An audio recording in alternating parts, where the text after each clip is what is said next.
कहानी इस तरह से शुरू होती है कि हम एक लड़की को बेड पे सोया हुआ देखते हैं। ये है इस ड्रामे की फीमेल लीड, नाम बोले तो सुशी। ये लड़की जॉब करती है, इसे ऑफिस जाना है, लेकिन ये अभी तक सोई हुई क्यों है। इसकी फ्रेंड से कॉल करके उठाती है और बोलती है कि आज ऑफिस में इम्पोर्टेंट मीटिंग है, तुम जल्दी से पहुंचो। सुशी को अब बेड से उठना होगा और जल्दी से ऑफिस पहुंचना होगा। तभी इसके बाजू में सोया लड़का इससे बोलता है कि मुझे भी मुक्का मार के उठाना। इसे अपने बगल में सोता देख सुशी तो मछली की तरह मचल उठी। वैसे ये लड़का कोई अजनबी नहीं है, इसका नाम ली जियांग है। ये दोनों चाइल्डहुड फ्रेंड्स हैं। इन दोनों का रिश्ता बचपन से भाई बहन जैसा है। दोनों एक दूसरे को अच्छे से जानते हैं। सुशी को चिल्लाते देख ली जियांग उससे बोलता है कि सिस्टर, ये मैं हूँ। वो पूछती है कि तुम मेरे घर में क्या कर रहे हो। वो जवाब देता है कि बुद्धू, ये मेरा घर है। सुशी बोलती है कि तो फिर तुम अपने घर में क्यों हो। वाह, क्या सवाल पूछा है। सुशी पूछती है कि तुम्हें मेरे साथ बेड पे सोने की परमिशन किसने दी। वो बोलता है कि मेरा बेड, मेरी मर्जी, मैं यहाँ नहीं सोऊंगा तो फिर कहाँ सोऊंगा। वैसे हम तो बचपन में एक ही बेड पे सोते थे, भूल गई क्या तुम। इसकी ये बात सुन के सुशी इसका कान पकड़कर बोलने लगती है कि गधे, वो बचपन था, तब हम ना समझते। तू आइंदा से मेरे करीब मत आना, नहीं तो जानते हो ना कि मैं क्या कर सकती हूँ। तभी सुशी देखती है कि उसके कपड़े तो चेंज हैं, ये जरूर ली जियांग का काम होगा। वो बोलती है कि बेशरम, तुमने ऐसा क्यों किया, तेरी इतनी हिम्मत। वो जवाब देता है कि तो और मैं क्या करता, तूने उल्टी कर दी थी, मुझे तुम्हारी फिक्र थी, सो मैंने ऐसा किया। सुशी के पास ज्यादा टाइम नहीं है कि वो इससे बहस करे, इसे ऑफिस भी तो पहुंचना है। सो ये तैयार होके अपने घर से निकल पड़ी। तैयार तो ली जियांग भी हो रहा है, ये भी कहीं जा रहा है। तभी हमें ये बात पता चलती है कि आज सुशी के ऑफिस में उनका नया बॉस आने वाला है। किसी को नहीं पता कि वो कौन है, सब उसका वेट कर रहे हैं। सुशी ऑफिस पहुंच चुकी है। वहीं दूसरी तरफ ली जियांग भी सुशी के ऑफिस पहुंच गया है। अब ये यहाँ पे इंटरव्यू देने आया है या बात कुछ और है, आगे देखते हैं, पता तो चल ही जाएगा। सुशी इस ऑफिस में 7 साल से जॉब कर रही है। इसकी सैलरी भी कुछ खास नहीं है, लेकिन फिर भी ये काफी मेहनत कर रही है। मीटिंग शुरू होने में कुछ टाइम रहता है। सुशी उसी तैयारियों में बिजी होती है कि तभी ली जियांग वहीं पे आता है। ये दोनों तो आपस में टकरा गए। सुशी ने ली जियांग के शर्ट पे कॉफी गिरा दी। वो बोलने लगती है कि तुम यहाँ पे कैसे, अच्छा तो तुम इंटरव्यू देने आए हो, चलो मेरे साथ। ये इसे स्टोरेज रूम ले गई ताकि इसकी शर्ट को क्लीन कर सके। वो बोलने लगती है कि तू इधर ही रुक, मैं 2 मिनट में आई, कहीं मत जाना, ओके। थोड़ी देर बाद वो वापस लौटती है। सुशी इसके लिए न्यू शर्ट बाय करके लाई है। इसे अपने चाइल्डहुड फ्रेंड की फिक्र है। ये नहीं चाहती कि ली जियांग इंटरव्यू में फेल हो। सुशी तो इसे बचपन से ही अपने भाई जैसा समझती आई है, लेकिन ली जियांग शायद ऐसा नहीं सोचता। दोनों काफी पास हैं। ली जियांग का दिल तेजी से धड़कने लगा। ये इसे कुछ बताना चाहता है, पर सुशी इसे मौका ही नहीं दे रही। इसे मीटिंग में जाना है, सो ये चली गई। सभी एम्प्लॉयज अपने नए बॉस का वेट कर रहे हैं। कुछ देर बाद हम देखते हैं कि कोई मीटिंग रूम के अंदर दाखिल हो रहा है। अरे वाह, ये तो ली जियांग है, मतलब कि ये इस कंपनी का नया बॉस है। क्या अजीब सरप्राइज दिया है। सुशी तो हिल के रह गई। इसका चाइल्डहुड फ्रेंड अब इसका बॉस बन गया। ये बचपन से ही इसे अपने इशारों पे नचाती आ रही है, लेकिन अब सब उलट हो गया है। देखते हैं ली जियांग इसके साथ क्या करता है। मीटिंग हुई खत्म। सुशी तो यकीन ही नहीं कर पा रही कि ली जियांग इसका बॉस है, लेकिन गलती इसी की है क्योंकि ली जियांग ने इसे बताने की कोशिश की थी। हैंडसम बॉस भी इसके पीछे चला आया। वो पूछने लगती है कि तुमने मुझे ये बात पहले क्यों नहीं बताई, तुम तो एक नंबर के कमीने निकले, तुमने मेरा मूड खराब कर दिया, तुम जानबूझ के मेरे अगेंस्ट जा रहे हो ना। ली जियांग बोलता है कि दोस्त, हालात बदल गए हैं। वो जमाना गया जब मैं तुम्हारे अंडर हुआ करता था। आज से तुम मेरे मातहत हो, मैं तुम्हारा बॉस हूँ, समझी। अब जब तुमने मेरे कपड़े खराब किए हैं तो तुम्हें इन्हें धोना पड़ेगा, अदरवाइज मैं तुम्हें बॉस पर अटैक करने के बहाने नौकरी से निकाल दूंगा।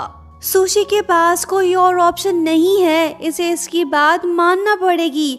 जब ये ली जियांग के कपड़े लेके जा रही होती है तो सभी कलीग्स उसे देख लेते हैं। 5 बजने के बाद जब सुशी वापस जाने लगती है तो तभी इसकी फ्रेंड इसे रोक लेती है। दरअसल बात यह है कि आज ली जियांग ने सभी एम्प्लॉयज़ को डिनर पे इनवाइट किया है, इसी वजह से फ्रेंड इसे अपने साथ चलने को बोलती है। सुशी जाना तो नहीं चाहती लेकिन फ्रेंड इसे ज़बरदस्ती अपने साथ ले जाती है। सभी एम्प्लॉयज़ डिनर पार्टी में पहुंच गए, ली जियांग भी मौजूद है। सुशी को काफ़ी भूख लगी है पर ली जियांग की मैनेजर चाहती है कि सब पहले ड्रिंक करें। ली जियांग ऐसा नहीं करता, इसे सुशी की फिक्र है, ये नहीं चाहता कि सुशी खाली पेट ड्रिंक करे। लेकिन सुशी तो इससे रिवेंज लेना चाहती है, इसने ड्रिंकिंग शुरू कर दी। पी पी के ये फुल टल्ली हो चुकी है और ये अपना होश भी खो बैठी है। ली जियांग डिनर पार्टी को एंड करता है ताकि सुशी सही सलामत घर पहुंच सके। सुशी काफी गुस्से में दिखाई दे रही है, इसका बदला अभी पूरा नहीं हुआ। ये ली जियांग को खूब गालियां दे रही है। ली जियांग भी यहीं आसपास मौजूद है, वो सब कुछ सुन रहा है। फिर होता ये है कि ये उसे अपने साथ ले जाता है। नेक्स्ट सीन में हम देखते हैं कि ये दोनों फिर से एक ही बेड पे सोए हुए हैं। सुशी गुस्सा होकर पूछने लगती है कि मैं यहाँ फिर से कैसे आई। वो बताने लगता है कि तुमने बहुत पी रखी थी, अगर मैं तुम्हें तुम्हारे घर ले जाता तो आंटी बहुत गुस्सा होती, इसलिए मैं तुम्हें अपने घर ले आया। सुशी इससे पूछती है कि तुम मेरे साथ कुछ गलत तो नहीं करोगे ना। वो जवाब देता है कि कैसी फजूल बातें कर रही हो, चलो अब सो जाओ। सुशी को इस बात की टेंशन है कि इनके चाइल्डहुड रिलेशनशिप के बारे में किसी को पता ना चले, लेकिन ली जियांग को तो इस बात की कोई परवाह ही नहीं। वो बोलता है कि पता चलता है तो चलने दो, कौन सी कयामत आ जाएगी। काफ़ी घंटे सोने के बाद जब सुशी नींद से उठती है तो इसका चेहरा बिगड़ा हुआ होता है। ये ज़रूर ली जियांग ने किया होगा। सुशी अब उसे नहीं छोड़ेगी, ये उसके पीछे पड़ गई। नेक्स्ट सीन में हम देखते हैं कि सुशी ऑफिस में बहुत बिजी है, लेकिन ली जियांग तो काफ़ी बोर हो रहा है।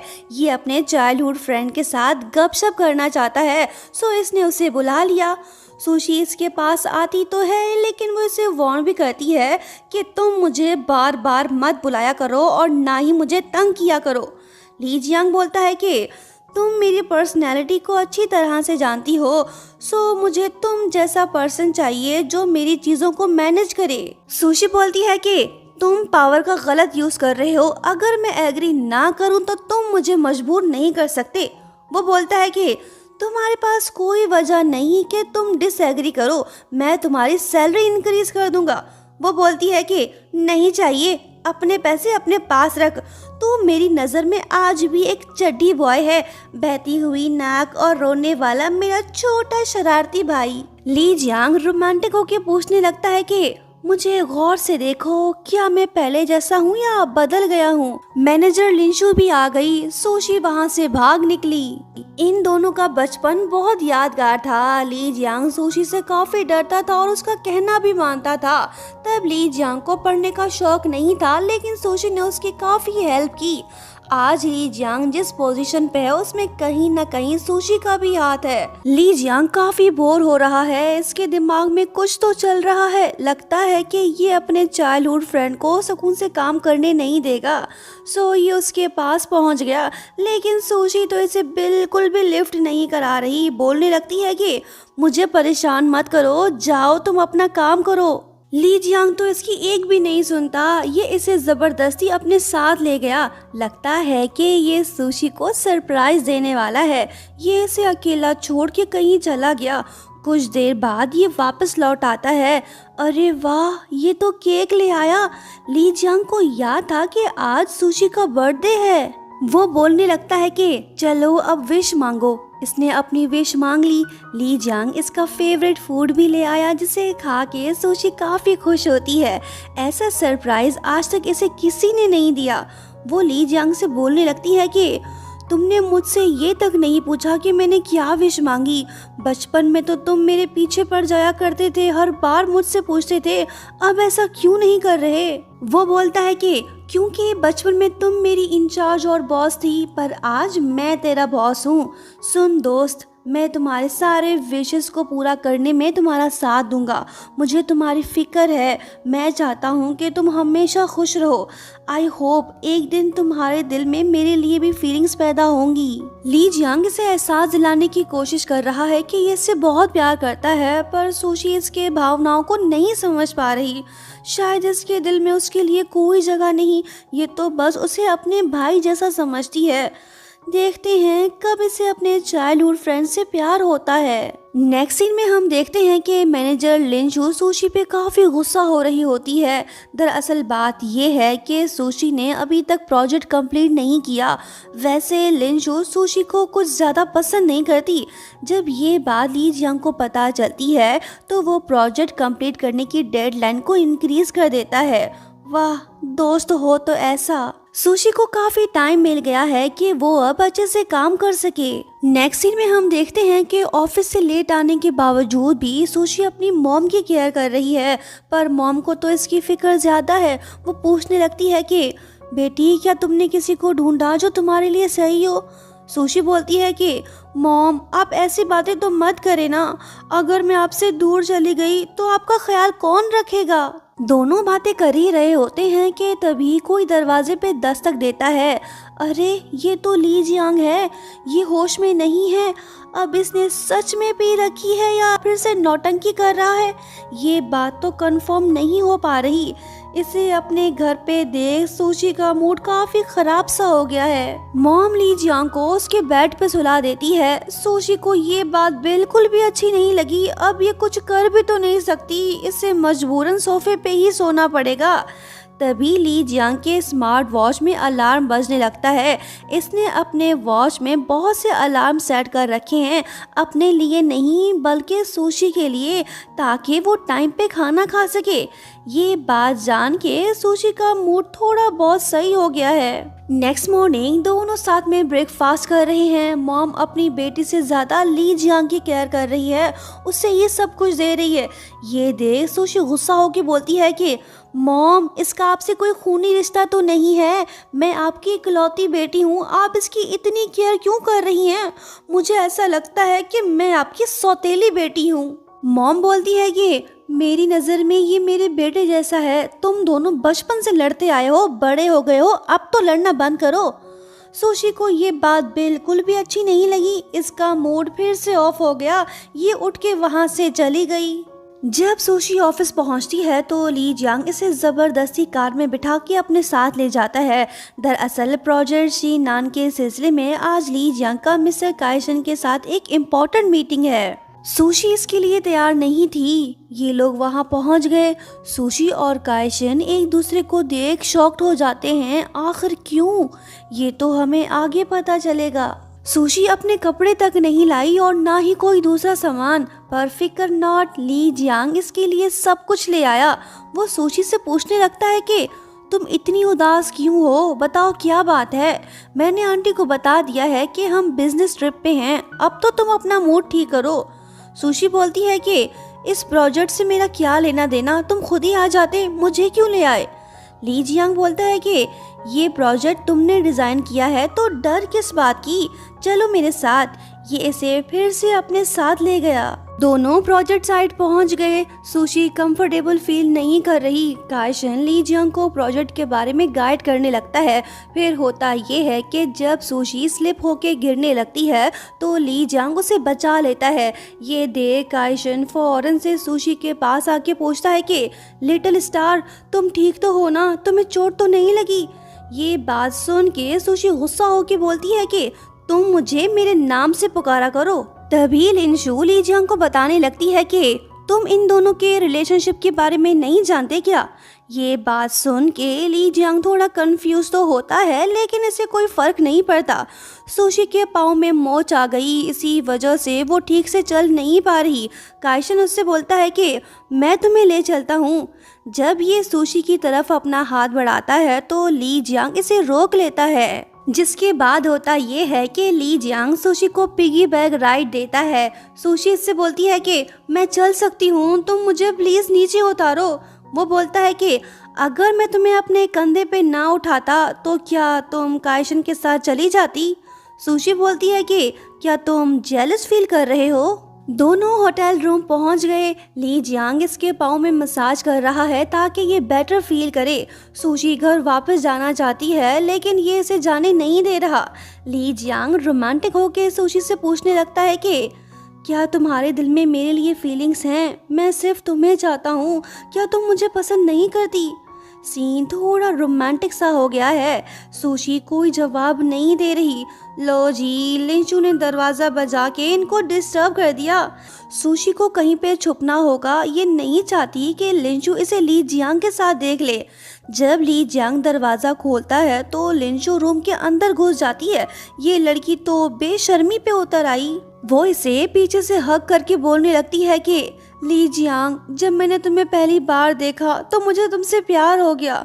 ली जियांग तो इसे बिल्कुल भी लिफ्ट नहीं करा रहा, ये तो सिर्फ सुशी से ही प्यार करता है। इसने लिंचू की फीलिंग्स को रिजेक्ट कर दिया पर वो तो वापस जाने को तैयार ही नहीं, ये इससे चुपकी हुई है। सुशी को अच्छा मौका मिला है कि वो रूम से बाहर निकल सके। जब ये जाने लगती है तो तभी इसका मोबाइल फोन बजने लगता है। लिंचू ने इसे देख लिया। अब जाके इसे पता चला कि ली जियांग ने इसे क्यों रिजेक्ट किया है। सुशी चली आई। लिंचू काफी गुस्सा है, वो भी वहाँ से चली आई। नेक्स्ट सीन में हम सुशी को उसके रूम में देखते हैं। ये लड़की काफी नर्वस दिखाई दे रही है। जिस लड़के को ये बचपन से भाई जैसा समझती आई है वो लड़का तो इससे प्यार कर बैठा है। इस बात को एक्सेप्ट कर पाना इसके लिए काफी मुश्किल है। अब ये करे तो क्या करे। बोलने लगती है कि ये तो काफी शर्मनाक है, क्या वो सच में मुझसे प्यार करता है? ओ, अब मैं क्या करूं? एक तो लड़की टेंशन में, ऊपर से ली जियांग से सुकून से खाने भी नहीं दे रहा। वो बार बार इसे मैसेज किए जा रहा है। सुशी उसे रिप्लाई तो दे रही है लेकिन उसकी फरमाइशें खत्म ही नहीं हो रही। नेक्स्ट सीन में हम देखते हैं कि ली जियांग, काइशन और मैनेजर लिंचू साथ में बैठे होते हैं। ये सब सुशी का वेट कर रहे हैं। लिंचू का मूड काफ़ी ख़राब है, लगता है कि आज ये कुछ गड़बड़ करने वाली है। जब सुशी वहाँ पे आती है तो लिंचू बोलने लगती है कि वाह लड़की, तुम तो बड़ी चालाक निकली, एक टिकट में दो मज़े लेना चाहती हो। उस दिन तुमने जानबूझ के मिस्टर ली जियांग पे कॉफ़ी फेंकी थी ताकि वो तुम्हारे जाल में फंस सके। इस बिजनेस ट्रिप से तुम्हारा कोई लेना देना नहीं था, फिर तुम यहाँ पे क्यों आई? इसकी बातें सुन के सुशी तो सैड हो गई। ली जियांग भी खामोश नहीं रहता। वो सुशी से बोलता है कि चलो यहाँ से चलते हैं। जब ये दोनों जाने लगते हैं तो तभी लिंचू फिर से अपनी फीलिंग्स ली जियांग को बताने लगती है, लेकिन अब कोई फायदा नहीं। काइशन भी खामोश नहीं रहता। वो सुशी से बोलने लगता है कि लिटिल स्टार, प्लीज तुम मुझे एक मौका और दो, मैं तुमसे शादी करना चाहता हूँ। ली जियांग इसे रोक लेता है। दोनों के बीच काफी बहस होने लगती है। काइशन सुशी को यकीन दिलाने की कोशिश कर रहा है कि वो अब इसे फिर से धोखा नहीं देगा, लेकिन सुशी तो अब इस पे यकीन करने को तैयार ही नहीं। बोलने लगती है कि तुम नहीं समझ पाओगे कि मैंने तुमसे ब्रेकअप क्यों किया था। काइशन बोलता है कि प्लीज मुझे एक चांस और दो, मैं तुमसे अभी भी प्यार करता हूँ। दोनों बॉयज आपस में उलझ पड़े। ली जियांग काइशन का गिरबान पकड़ के उससे बोलने लगता है कि तुम इसे फोर्स नहीं कर सकते, बेहतर होगा कि तुम इसका पीछा छोड़ दो। ये बात बोल के वो सुशी को अपने साथ ले गया। नेक्स्ट सीन में हम देखते हैं कि सुशी काफ़ी रो रही है। ये काइशन से बहुत प्यार करती थी, इसने उसके लिए बहुत कुछ सेक्रीफाइस किया, लेकिन वो इसकी फीलिंग्स को नहीं समझ पाया। बोलने लगती है कि अब वो मुझसे शादी करना चाहता है, उसने खुद मुझे डंप किया, क्या वो काफ़ी नहीं था? ये बात बोल के वो और भी ज़्यादा रोने लगी। ली जियांग इससे पूछता है कि क्या तुम अब भी उससे प्यार करती हो? सुशी इससे पूछती है कि क्या तुमने कभी किसी से सच्चे दिल से प्यार किया है? ली जियांग के पास इस सवाल का जवाब तो मौजूद है। वो हाँ बोलता है, लेकिन फिलहाल ये मुनासिब वक्त नहीं कि वो सुशी को अपने दिल की बात बताए। थोड़ा वेट करना होगा, सुशी के दिल में अपने लिए जगह बनानी होगी, फिर जाके शायद वो इसकी फीलिंग्स को समझ पाए।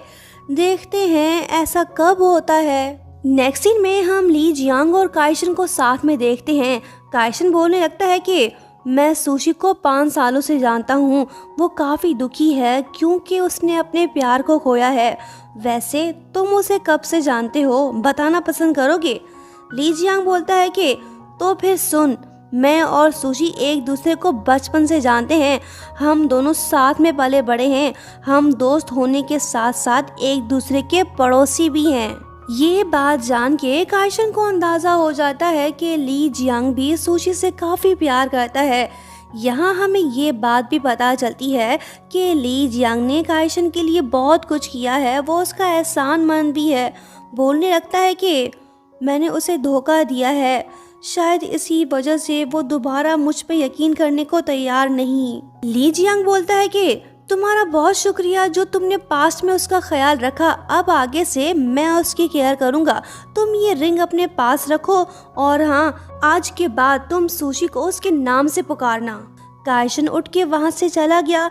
अब ये सुशी का पीछा छोड़ेगा या नहीं, ये तो हम आगे देखेंगे। बिजनेस ट्रिप एंड होने के बाद जब सब वापस जा रहे होते हैं तो तभी ली जियांग बीच रास्ते में गाड़ी रोक लेता है और सुशी को अपने साथ ले जाता है। लिनशु देखती रह गई, इसके हाथ कुछ ना आया। ली जियांग ने पहले से ही प्लान कर रखा था कि वो सुशी के साथ पूरा दिन बिताएगा ताकि बचपन की यादें ताज़ा हो सके। वो सुशी को साइकिल पे बिठाता है। दोनों सुहाने सफ़र पे निकल पड़े। फिर वो एक जगह पे रुककर सुशी से बोलने लगता है कि जब मैं छोटा था तो मैंने खुद से प्रॉमिस किया कि मैं बड़ा होके तुम्हें यहाँ ज़रूर ले आऊँगा। वो देखो। सुशी खुश तो है लेकिन शायद अब भी इसके दिल में ली जियांग के लिए कोई फीलिंग्स नहीं। दोनों घर पहुंच गए। सुशी बिना कुछ खाए ही सो गई। ली जियांग उसके रूम में जाकर उससे पूछने लगता है कि क्या तुम थक गई हो? वो बोलती है कि काश हम अपने बचपन में वापस जा सकते। ली जियांग बोलता है कि फिक्र मत करो, मैं तुम्हारी ये ख्वाहिश ज़रूर पूरी करूँगा। अगली सुबह जब सुशी तैयार होकर ऑफिस जा रही होती है तो तभी ली जियांग उसे अपने साथ ले जाता है। दरअसल ये सुशी को उसके बचपन की यादों में ले जाना चाहता है जिसकी उसने ख्वाहिश की थी। दोनों अम्यूज़मेंट पार्क पहुँच गए और बच्चों की तरह घूमने फिरने लग गए। सुशी बहुत खुश दिखाई दे रही है। ली जियांग इसकी हर विश को पूरी करने की कोशिश कर रहा है। ये तो बस इसे खुश देखना चाहता है। सुशी इससे बोलती है कि ली जियांग, तुम मेरे लिए बहुत कुछ कर रहे हो लेकिन कभी कभी मुझे ये फील होता है कि तुम मेरे छोटे भाई जैसे हो जो मेरे साथ पले बड़े हो। सुशी ने इसे बता दिया है कि वो इसे किस नज़र से देखती है। ये बात सुन के ली जियांग दुखी तो होता है लेकिन वो बोलने लगता है कि कोई बात नहीं दोस्त, मैं वेट कर लूँगा, मुझे कोई जल्दी नहीं, मैं सिर्फ तुम्हें पाना चाहता हूँ। सुशी ने इसे कोई जवाब नहीं दिया। सुशी ऑफिस के कामों में बिजी हो गई। ये शिन्नान प्रोजेक्ट के सिलसिले में बहुत से लोगों से मिल रही है ताकि प्रोजेक्ट के कंस्ट्रक्शन में कोई प्रॉब्लम ना हो। सुशी बार बार अपना मोबाइल चेक कर रही है लेकिन इसे ली जियांग का कोई मैसेज ही नहीं आया। ये देख वो थोड़ी सैड होती है। फिर उसे याद आता है कि ली जियांग ने उसे कहा था कि वो उसका वेट करेगा। सुशी बोलने लगती है कि उसने सारा दिन मुझे फ़ोन तक नहीं किया। उसे ये किसने सिखाया कि वो लड़कियों को इस तरह से इग्नोर करे? स्टूपिड कहीं का। इसकी ये बात शायद ली जियांग ने सुन ली। वो पूछने लगता है कि क्या कहा तुमने? वो बोलती है कि तुम कहीं जा रहे हो ना, तो फिर जाओ। ली जियांग वाकई में जाने लगा। सुशी गुस्सा होकर पूछने लगती है कि इतनी देर रात को तुम कहाँ जा रहे हो? वो जवाब देता है कि तुम जाके सो जाओ, मेरी फिक्र मत करो। सुशी का मूड खराब हो गया। ली जियांग से इग्नोर जो कर रहा है ये बात इसे अच्छी नहीं लग रही। बोलने लगती है कि वो स्टूपिड मेरा मजाक उड़ाने की हिम्मत कैसे कर सकता है? यहाँ हम ये बात नोट करते हैं कि सुशी थोड़ी जेलस फील कर रही है, शायद इसके दिल में फीलिंग्स आने लगी हैं, तभी तो उसके साथ ऐसा हो रहा है। मैनेजर लिंशू ने भी गिव अप नहीं किया, ये अब भी ली जियांग के पीछे पड़ी हुई है। अब इसका एक ही टारगेट है कि वो सुशी को ऑफिस से बाहर निकाले ताकि इसका रास्ता साफ हो जाए। इसने उसके लिए कुछ गलत सोच रखा है। ये ली जियांग को बताने लगती है कि बॉस शिननान प्रोजेक्ट में कुछ क्वालिटी इश्यूज हैं, आप ये डॉक्यूमेंट्स चेक कर लें। तभी एक एम्प्लॉय ली जियांग को बताने लगता है कि बॉस आपने जो फ्लावर्स मंगवाए थे वो आ गए हैं। ये बात जान के मैनेजर लिंशू जेलस हो जाती है और सोचने लगती है कि ली जियांग ने वो फ्लावर्स किसके लिए मंगाए होंगे। फिर ये सुशी के पास जाके उससे बोलने लगती है कि मिस्टर सिंह ने इम्पोर्टेंट डॉक्यूमेंट्स भेजे हैं, तुम उन्हें ले आओ। सुशी डॉक्यूमेंट्स लेने तो जाती है लेकिन वहाँ पे कोई डॉक्यूमेंट्स नहीं होते, मतलब कि मैनेजर लिंशू ने इसे बेवकूफ़ बनाया। तभी ली जियांग भी वहीं पे आता है, इसके हाथ में तो फ्लावर्स हैं। सुशी समझ रही है कि ये फूल उसके लिए हैं, पर ऐसा नहीं है। वो बिना कुछ बोले ही उसे इग्नोर करके चला जाता है। सुशी जेलस फील कर रही है। ये सब देख मैनेजर लिंशू उस पे हंस रही है। ऑफिस में इम्पोर्टेंट मीटिंग शुरू हो गई। ली जियांग जानना चाहता है कि आखिर शिननान प्रोजेक्ट में क्या प्रॉब्लम है और ये किस वजह से हुआ। लिंशू इसी मौके की तलाश में थी, वो सारा इल्ज़ाम सुशी पे लगा देती है। ली जियांग भी खामोश है। सुशी बोलने लगती है कि मैंने कुछ गलत नहीं किया, मैं इतने सालों से यहाँ पे काम कर रही हूँ। ली जियांग इसे खामोश करा देता है। ये बात सुशी को बुरी लगती है, वो काफ़ी सैड हो जाती है। फिर वो डिसाइड करती है कि वो दिन रात मेहनत करेगी ताकि प्रोजेक्ट सक्सेसफुल हो सके। सुशी बहुत हार्ड वर्किंग कर रही है। ये अपने चाइल्डहुड फ्रेंड ली जियांग से बहुत नाराज़ है क्योंकि उसने इसकी बात तक नहीं सुनी। बोलने लगती है कि वो धोखेबाज, एक नंबर का झूठा और घटिया इंसान। अच्छा हुआ मैंने उस पर यकीन नहीं किया। नेक्स्ट मॉर्निंग जब सुशी ऑफिस जाने लगती है तो तभी ली जियांग उसके सामने आ जाता है। लड़की गुस्से से लाल हुई पड़ी है, वो उसे लात मार के वहाँ से चली जाती है। ली जियांग समझ नहीं पा रहा कि आखिर उसने ऐसा क्यों किया। नेक्स्ट सीन में जब सुशी ऑफिस में होती है तो तभी ली जियांग उसके पास आता है और पूछने लगता है कि तुम मुझसे इतनी नाराज़ क्यों हो। सुशी बोलती है कि तुम यहाँ से चले जाओ, मुझे तुमसे कोई बात नहीं करनी। ली जियांग से बात करने की कोशिश कर रहा है लेकिन सुशी तो कुछ भी सुनने को तैयार नहीं। वो इमोशनल होके बोलने लगती है कि तुम आखिर चाहते क्या हो। दुनिया इतनी बड़ी है, बहुत से लोग भरे पड़े हैं, तुम दूसरों के साथ जाके हंसी मजाक करो, मेरा टाइम क्यों वेस्ट कर रहे हो। मुझे तुम्हारी कोई बात नहीं सुननी, सो प्लीज़ मेरी जान छोड़ो। मैंने बचपन से तुम्हारा ख्याल रखा है, तुम उसके बदले मुझ पर रहम करो, अपनी चालाकियाँ बंद करो, मुझे सुकून से रहने दो। ये सब बोल के सुशी वहाँ से चली गई। ली जियांग का दिल उदास हो गया। जिससे ये प्यार करता है वो तो इससे काफ़ी नाराज़ है। अब ये कैसे उसकी नाराज़गी को ख़त्म करे, ये बात इसे परेशान कर रही है। दोनों चाइल्डहुड फ्रेंड्स की दोस्ती खतरे में पड़ गई है। ड्रामे की हैप्पी एंडिंग होगी या फिर सैड, ये तो हम लास्ट पार्ट में ही देख पाएंगे। दोस्तों लाइक शेयर सब्सक्राइब और हाँ प्यारा सा कमेंट करते हुए जाना। Thank you so much for watching. Bye bye.